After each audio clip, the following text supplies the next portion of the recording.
Engineering, tools and analysis. How can we achieve the coverage goal? So far, we answered two questions. What kind of signal coverage we currently have in the building, which is done by benchmark signal survey, and then what kind of coverage do we need? Engineers come up with the coverage goal from the data collected in the benchmark signal survey. Next obvious question is, how would we provide that coverage? This takes us to the actual engineering process, and that's what we'll discuss in this section. Let's start with the engineering tool DAS engineers use. They use programs such as IBWave or EDX or RAM Planner.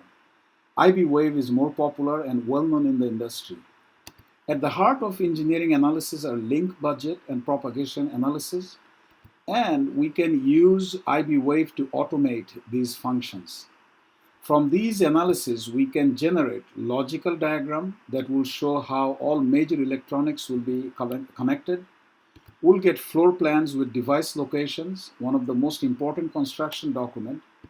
We get a bill of materials that tells us what kind of electronics or active devices are needed, as well as all passive materials such as coaxial and fiber cable, number and type of couplers, connectors, jumpers, etc.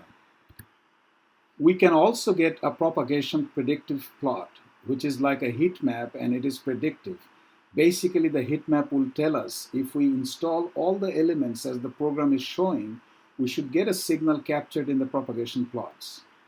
We can also get signal quality related reports such as SINR, which is signal to noise ratio, maximum data rate, and RF exposure report related to public health, which is EMF or electromagnetic field report. Link budget. Let's spend a few seconds on link budget, and I'll keep it simple. Link budget figures out how much signal will come out of the antenna and reach a phone. So you have a DAS. Engineers know how much power is going into it from the signal source. By calculating gains and losses through the system, engineers will be able to calculate how much power will come out of an antenna, and eventually how much power will reach the phone.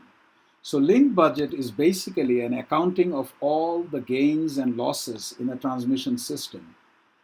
Propagation analysis figures out, based on the output power from the antenna, how far will the signal travel and still be usable by the phone. Propagation analysis is figuring out how far RF will travel. Think of light coming out of a bulb. How far will the light travel from the light bulb depends on the intensity of the light. However, if there is a wall on the way, light will stop at the wall. When it comes to RF signal, it will go through the wall like Casper the Friendly Ghost.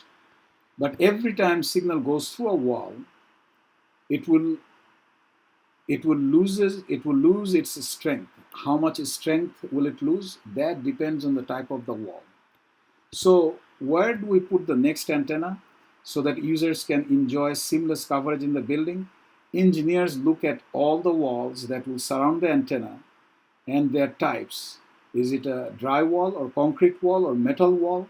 They will feed those data into path loss mathematical model, and from those calculations they will figure out where to put the next antenna so that users can enjoy seamless coverage in the building.